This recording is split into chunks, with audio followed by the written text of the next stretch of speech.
So good morning and welcome back to the vlog. This time for another round of the UCI gravel series in Ponce.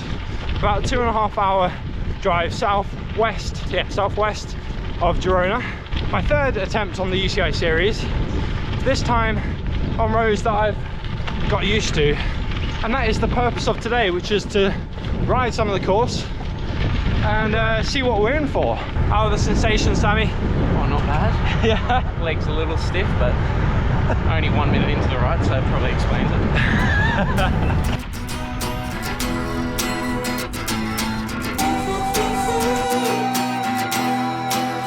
Morning, mate. Morning.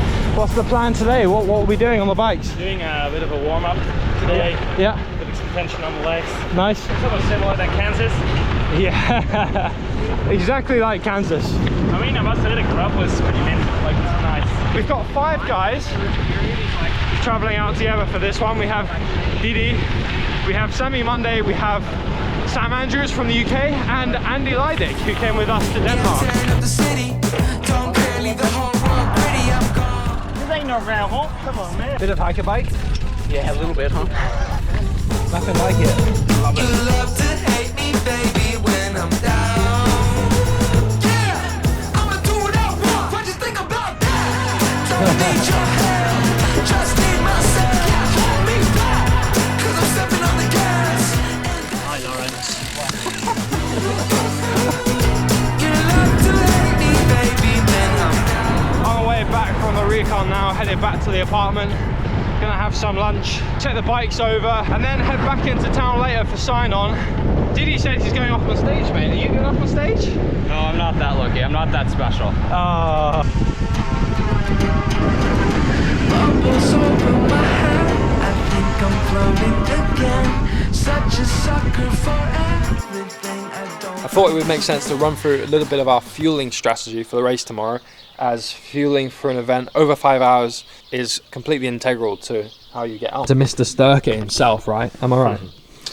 Yeah, so I think we're going to be looking at about 5 hours at the pointy end. So definitely hydration pack, right? Yeah, so I'm running a hydration pack.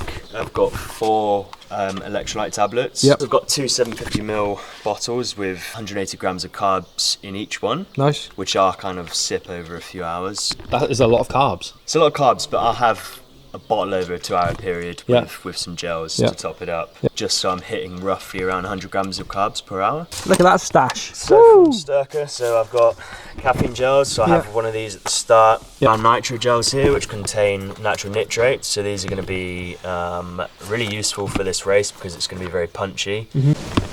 Oh.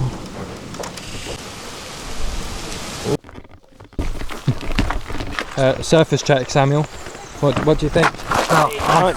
After the rain. That's what you want. It's prime. 10 out of 10 gravel right there.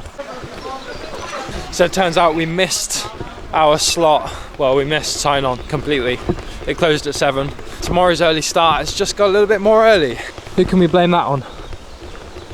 That's a disaster, that is. Sammy. I'm a protected rider because I sleep on the bed. In the fucking zone. In Liam sleeps on the floor because he's a mechanic. What's dinner, mate? What have you got there? I run on Panagua, mate. Water and bread, like a proper pro. There's some hitters. We've got this Spanish guy, maybe the best Spanish cyclist of all time. Yeah. Alejandro Valverde. You may have heard his name, may have not. Absolute weapon. Yeah. There's this British guy, Sam. Also, absolute weapon. No, but besides that, we've got a lot of the European gravel crew here. We've been given a bit of grace, but not a whole lot. We've got, I think, 2 guys from Euskaltel, 1 or 2 guys from BH Burgos, plus cyclocross national champion for Spain. So it's a deep field. Big race tomorrow. There's a lot of local talent, a lot of gravel talent that is always here to flourish. You know, guys show up and you're like, oh, he's fast. Didn't expect it, but it'll be a good race.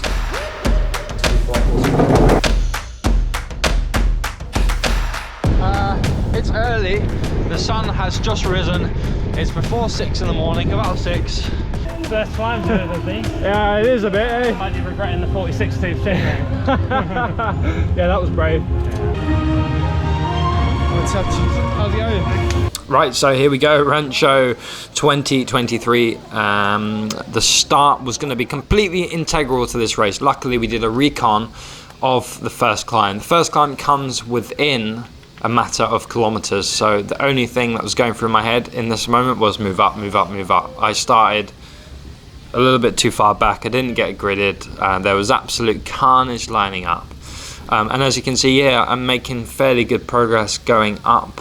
Trying to get, ideally, onto the first row before this climb, which is very, very fast approaching. And you can see everyone else wants to do the same thing also. So before we knew it, a few oboes were being thrown, and then we took this right-hander and onto the climb. Now this climb would last for about 10 minutes, making it about, I think it was about 2.5 kilometers at about 6%.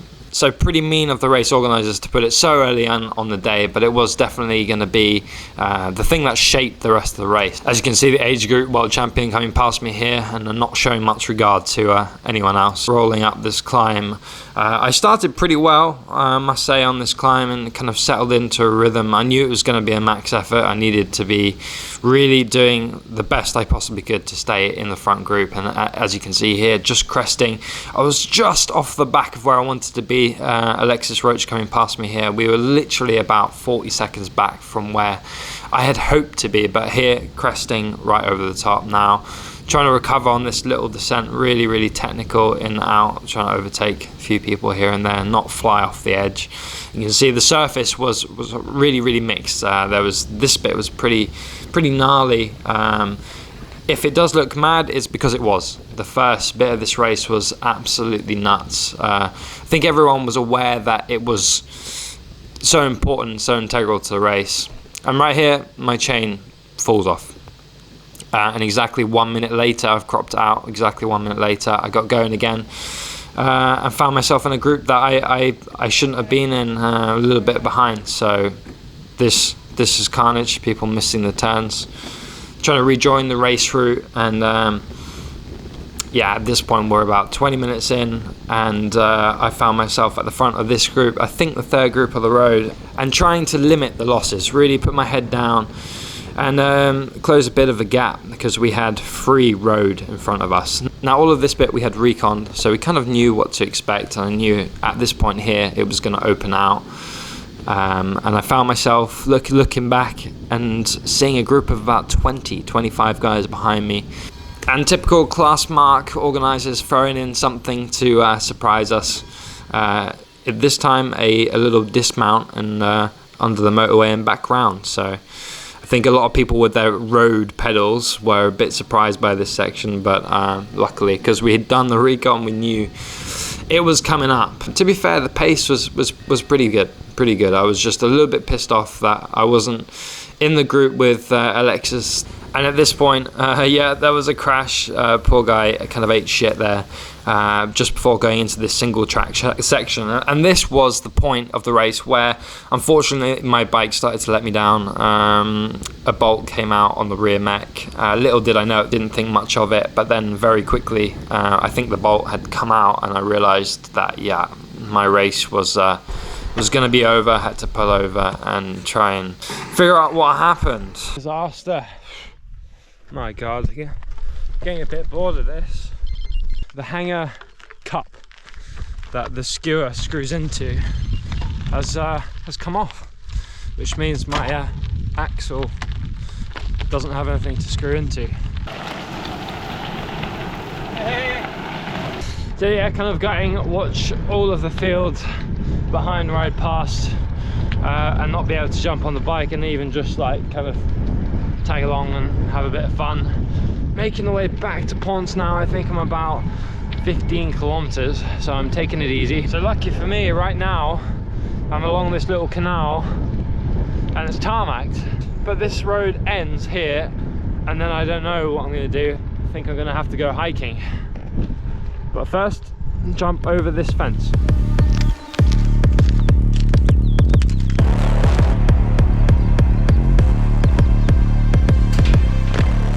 So after walking probably the last 4k or so, very gravelly uphill, I remembered to myself that I could scooter my bike.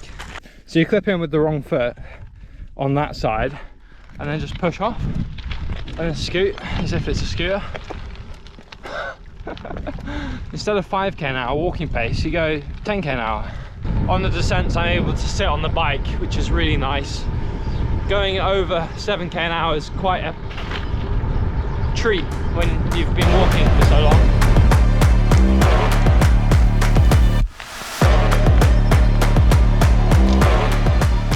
This is the only time you'll see me walking. I hate walking. I'm almost back. There's another descent. Just come up here, and then it's a couple of K back into Pont. Hello. Anglais? Mechanical. Perfect timing. Shit. Gracias. Thank you so much. Shout out to that lovely woman who helped me.